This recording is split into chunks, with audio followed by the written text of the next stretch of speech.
ऐसा पढ़ा दे कि बस मुंह में बिल्कुल चम्मच डाल के एक चीज बता दे, तो सच पूछो तो वो आपका भला नहीं, आपका बेकार कर रहा है।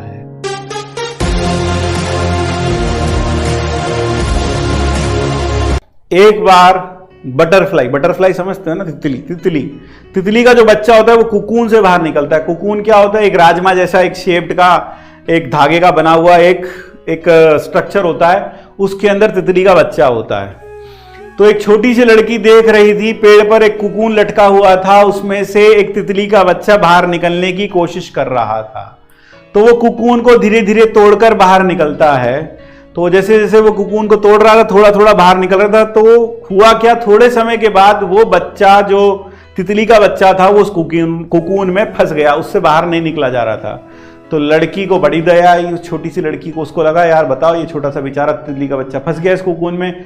तो वो घर गई, फटाफट भागकर एक कैंची लेकर आई और उसने उस कुकून को काट दिया तो कुकून खुल गया। तो वो तितली का बच्चा धड़ से जमीन पर गिरा और उसने क्या देखा, उस तितली के बच्चे का शरीर पूरा का पूरा सूजा हुआ था और उसके जो पर थे वो पूरी तरीके से उगे नहीं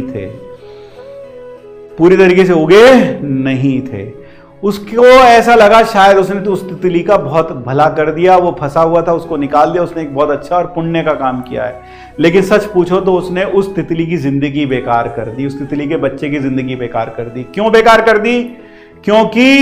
क्योंकि अब वो बच्चा अपने अंडर डेवलप्ड विंग्स के साथ जिंदगी भर जमीन पर ही रहेगा, वो कभी उड़ नहीं पाएगा।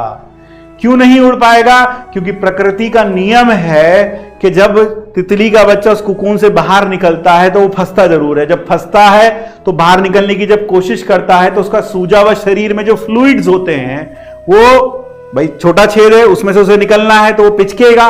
उसका शरीर जब पिचकता है तो उसके शरीर में जो फ्लूइड्स होते हैं वो उसके परों में ट्रांसफर होते हैं, जिसके कारण से उसके पर शक्तिशाली बनते हैं और धीरे धीरे करके उसके पर उग जाते हैं। और एक समय ऐसा आता है कि जब उसके पर इतने शक्तिशाली हो जाते हैं और बॉडी में से सारा फ्लूइड परों में चला जाता है, यानी पर इतने ताकतवर हो जाते हैं कि वो बच्चा अब उड़ पाता है। तो उस लड़की ने क्या किया, उसने उसके कुकून को तो काट दिया, उसकी लाइफ को आसान बना दिया, लेकिन अब उसे जिंदगी भर के लिए क्या कर दिया, अपाहिज बना दिया। तो बिल्कुल ऐसा ही हमारी जिंदगी में होता है। हमारी जिंदगी में भी बहुत सारे कुकून हैं, हमारी जिंदगी में बहुत सारी मुश्किलें हैं कुकून के रूप में। तो अगर आप उन मुश्किलों के सर पर पांव रखकर आगे बढ़ोगे तो इस प्रक्रिया के दौरान आपके अंदर की शक्ति आपके मन में भरेगी और आप बड़ी से बड़ी मुश्किल का जिंदगी में सामना करके ऊंचाइयों तक पहुंचोगे।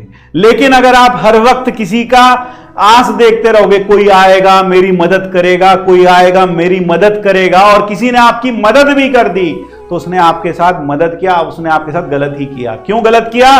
क्योंकि शायद आप उन सब मुश्किलों का सामना करते तो आपके अंदर का आत्मविश्वास और जगता, आपके अंदर की शक्ति और जगती, और मुश्किलों को सामना करने का आपका जज्बा और बढ़ता। तो उसने क्या किया, उसने आपकी मदद करके वो जज्बा आपसे छीन लिया।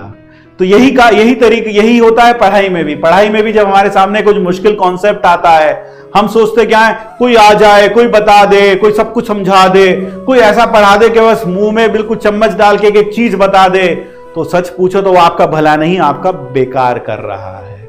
क्यों बेकार कर रहा है? क्योंकि वो आपसे उन चुनौतियों को छीन रहा है, जो शायद आप खुद का दिमाग लगाकर उस चीज को समझते, सीखते, एक बार गलती होती फिर सही करते तो ज्यादा अच्छा सीखते और आपका दिमाग भी ज्यादा डेवलप होता। तो इसी मैसेज के साथ ध्यान रखें, जिंदगी की मुश्किलों को कभी भी आसान करने के लिए भगवान से दुआ ना मांगे।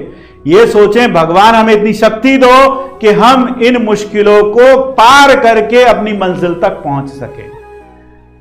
तो यही कोशिश रहेगी, यही कोशिश करनी चाहिए। आपको कुछ चीज मुश्किल लगे तो कभी थक हार कर मत बैठें, कोशिश करें, मेहनत करें। आज नहीं तो कल होगा, हर मुश्किल का हल होगा, आज नहीं तो कल होगा। ध्यान रखें। तो लगे रहें, सब कुछ ठीक हो जाएगा। ठीक है।